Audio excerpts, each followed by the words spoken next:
Hello everyone. Today I'm here to present our major project Madhyam. In my team, I have my team members Deepika, Akansha, Harshit, and Ishan, and I'm the team lead of the Madhyam. So we are submitting this project to Abhishek Singh sir. So basically, the introduction of our project is like the government allocates significant funds to launch the initiatives and campaigns aimed at addressing the public issues. Basically, the problem here is they primarily focuses on the problems faced by the general population. As a result, many area-specific problems that people want to resolve are often overlooked. So basically, here NGOs are the ones who work on the ground level and find the problems and solve them. For the further initiate, I would like to call Harshit. So, as we know, all the NGOs have one thing in common, that is lack of funds. The lack of money, the lack of sufficient funds lead to a lot of barriers which prevents them to take action in order to solve those problems. There are platforms where people can raise money, but those platforms lack a centralized hub where NGOs can efficiently convey their requirements and launch crowdfunding campaigns in order to raise money and act towards those problems. Here, Madhyam will act as a centralized hub for NGOs where they can convey their requirements, they can start crowdfunding campaigns, raise money, and work on those solutions. Talking about the tech stack, I would like to invite Ishan. In tech stack, in front end we have used React.js, in back end we have used Node.js, and we have used Firebase for authentication and data storage, and we have used Google Maps API for location related features. For further, I will like to call Deepika. So here is the year diagram representation of our project, where NGO, host, and user is the main entity, and the relationship between NGO and host is creates that NGO creates multiple hosts for their activities. Hosts and users are related with React and commit, as users can react on multiple posts, also comment also, and users can also make donations for the NGOs. And NGOs have multiple attributes as email, NGO ID, name, locations, contact number, and posts have the attributes as post ID, contained, and other things. Users have the entities attributes as user ID, email, name, passwords.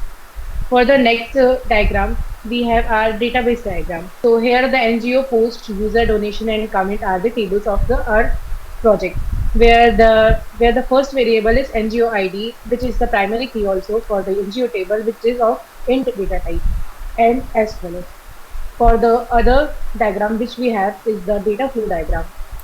In the data flow diagram, the main entities, which is user, who is also a contributor to our project, and the NGO, and the third party payment gateways. So what users can do and what the authorities of users are, that they can register and log in our website. They can upvoting, downvoting to our posts. They can view the posts and also make donations to our website. The NGOs can log in and register, verify themselves on our website.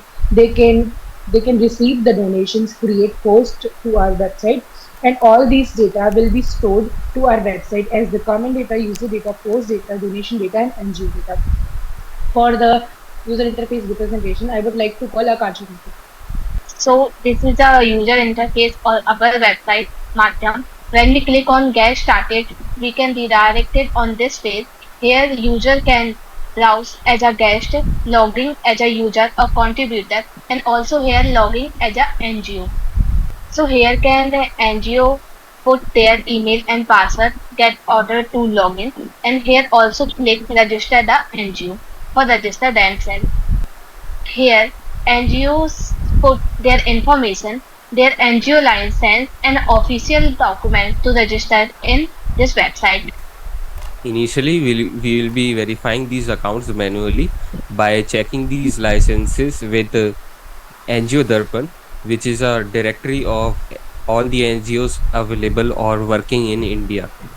Eventually, we are planning to integrate web scraping and AI in order to automate this process of verification. Normal users can enter their email and password in order to log in, and after logging, they will be redirected it to this page. Here, there are three main sections. On the left sidebar, we have filters and profile section. On the main section, we have the feed and on the right section, we have the leaderboards. Talking about the feed section, as we can see here, NGOs are posting their activities. They are posting their crowdfunding campaigns and they are posting about their requirements they have.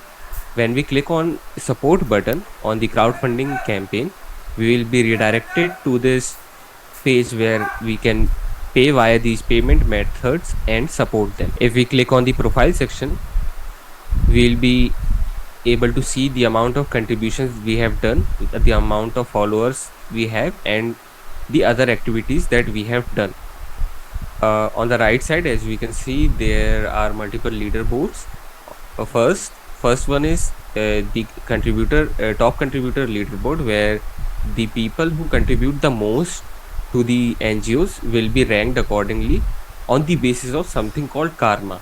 Karma is defined by the amount of activity that a user does, the amount of contribution that a user does. Similarly, most active NGOs will be ranked higher on the leaderboard, and most funded NGOs will also get ranked above in the leaderboard. Talking about the future enhancements, we are definitely going to enable monetization on this platform by adding Google AdSense.